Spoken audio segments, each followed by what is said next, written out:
What's going on, my friends? I hope you're well. I have to get on and talk about some stuff here soon. I got a few things in mind I want to talk about. I'm repairing my SSL 2 Plus. Now, I may have told some of you guys that I've got a background in electronics. My degree is in that. But over the years, since I've done component level electronics, a whole lot has changed. I mean, surface mount started years ago when I was doing this, but it was more, we could do more soldering and flowing of pins with a solder. We could take a tip of a soldering iron and we could just take some flux on it and just flow the pins with it. I used to have to do it with the microscope when we did with computers. I had to take the chips, or some of these floppy drive controller chips would go bad, and make sure you don't bridge the pins. You know, the flux helps separate it and does that. But these circuit boards and this equipment are so multi-level surface mount, and it's a lot of this stuff, man, after a few years, if the thing just croaks, you just have to go get another one, because all it is just one board inside of here. I don't have the equipment to get these inputs changed out. And my SSL 2 Plus, and if you have one of these, chime in below, because I want to know.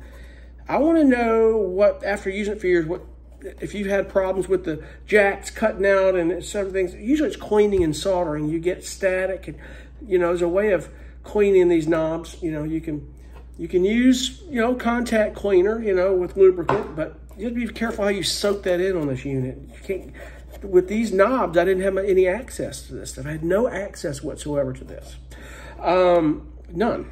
And the soldering, the inputs that I needed, I had very tiny, just enough for that fine point. I put some flux on, just lightly touched it with this 35 watt iron. You have to be real careful. Don't hold it on there long. You could burn the board. And I'm prepared to, if I screwed this thing up, I'm prepared to eat it, because I already know that as sensitive as it is, because this is multi-level surface mount, it's very hard. And if you've worked on electronics, you know what I'm talking about. And, you know, you got to have a steady hand. And I haven't really soldered on circuit boards in a while. You got to get back in the groove of that stuff. But my thing with solid state logic is when you make these things, let's make the inputs strong a little bit better in the knobs. But all in all, it's been a great unit, and I love it. I've had it for about 3 years now. A little over 3 years or more. I've had it. And I absolutely love it. And I saw a YouTube video how to take it apart, and I didn't have the bit for the screws, but all you would need to do for some of these small things is on Amazon for about 30 bucks. I think it's like 25 or 30 bucks. Get you one of these iPad, MacBook, iPhone, computer toolkits. It has everything you need. I mean, I have enough tools, but this, it covers everything I need. Yeah, you can work on iPhones. I mean, it's the nicest set for 30 bucks. This shit, pardon me, is just freaking magnificent. You know, you can magnetize the tip, so you can't beat it. It's great. You know, it really is cool. But it's, you know, a lot of stuff, you just got to, don't mess with this stuff if you don't know what you're doing. It's kind of like what I said before. If you're messing with electronics, and my other channel, I talk about traveling and stuff and backup. I have a backup power unit for RVing, and I got on and said, you got to be careful with electronics and know what you're doing. I mean, stuff like this is not high voltage. You're fine. This is very 0 to 5 volt type stuff. You know, very fine. You're not going to get electrocuted with this, but you start messing with 12 volt power and 120 and some of these power units, you better know what you're doing, because I'm telling you, it's dangerous. It can get you killed. You got to be careful on that stuff, folks. Just be careful. Just know what you're doing. Always ask for help. I always wanted to do, I didn't want to be an electrician. I just wanted to do the stuff I could unplug, you know, it's safer.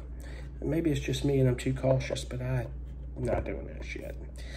But be it that it may, I'm putting this thing back together, and I'm prepared to power it up, and in hopes this thing just go lights on, lights off, and we're done. Because if you short something and it pops, it's done, you know. We don't want to do that, but maybe I fixed it. I don't know. And if it's cleaning and stuff, we're just going to get some canned air and get in there. But there's not much in the inputs. It's just those plates that hold down. And if the plates are bending and they're wearing out, there's not much you can do for that except replace the input. And again, these inputs, I don't have the soldering station equipment to surface solder that to get that thing off, to do it carefully without burning the circuit board or doing it. Because you've got to have a temperature controlled station that's in the right tips for surface mount that works. And you better have a magnifying glass or a microscope to get that stuff too, because and that was another thing. I had my eyes in a microscope, and this day and time, you got the microscopes that digital. You can look at it on the screen, but man, I had my eyes in it, and that right there wear your eyes out. It really will. So my point of getting on here is to find out if any of you have used the SSL, the Solid State Logic SSL 2 Plus sound interface, audio interface. I love it. It's been an incredible unit. I just love this thing. It's ideal, and I bought it because this is SSL, man. But there's mixed reviews online. The sound is great. You know, people get into the sound floor. I don't get into all that stuff because those sub-frequencies, you can't hear those subsonic frequencies. You roll them off in your mix and you go with that stuff. It's what cleaning up your audio using Isotope RX if you really want to get picky with that stuff. But it's not perfect. You know, compare these to some of the really nice ones, the expensive ones, the Universal Audio, and they stand up. This is SSL. Solid State Logic's a great company. If you know anything about Solid State Logic, they've built some of the biggest sound boards and mixing boards for studios in history.